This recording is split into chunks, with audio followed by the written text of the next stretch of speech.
Episode number 40. The blue flies buzzed again, and Mr. Attorney General called Mr. Jarvis Lorry. Mr. Jarvis Lorry, are you a clerk in Tellson's bank? I am.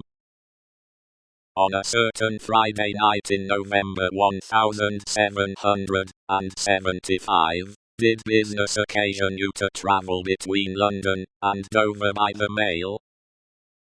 It did. Were there any other passengers in the mail? 2. Did they alight on the road in the course of the night? They did. Mr. Lorry, look upon the prisoner. Was he one of those 2 passengers? I cannot undertake to say that he was. Does he resemble either of these 2 passengers?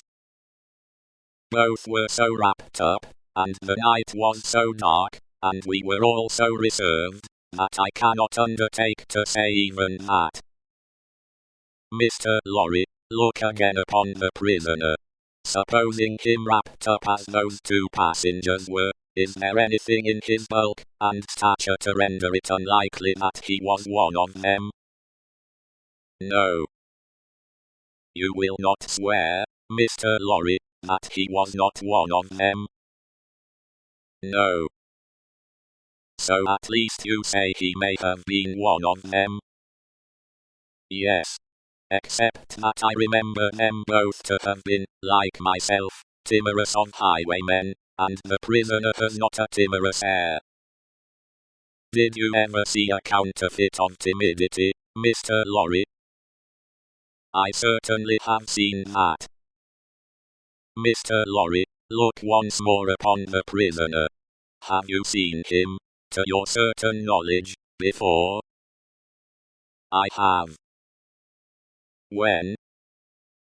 I was returning from France a few days afterwards, and, at Calais, the prisoner came on board the packet ship, in which I returned, and made the voyage with me. At what hour did he come on board? At a little after midnight. In the dead of the night. Was he the only passenger who came on board at that untimely hour? He happened to be the only one.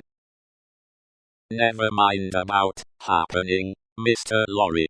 He was the only passenger who came on board in the dead of the night. He was. Were you traveling alone, Mr. Lorry, or with any companion? With 2 companions. A gentleman and lady. They are here. They are here. Had you any conversation with the prisoner? Hardly any. The weather was stormy, and the passage long and rough, and I lay on a sofa, almost from shore to shore. Miss Manette,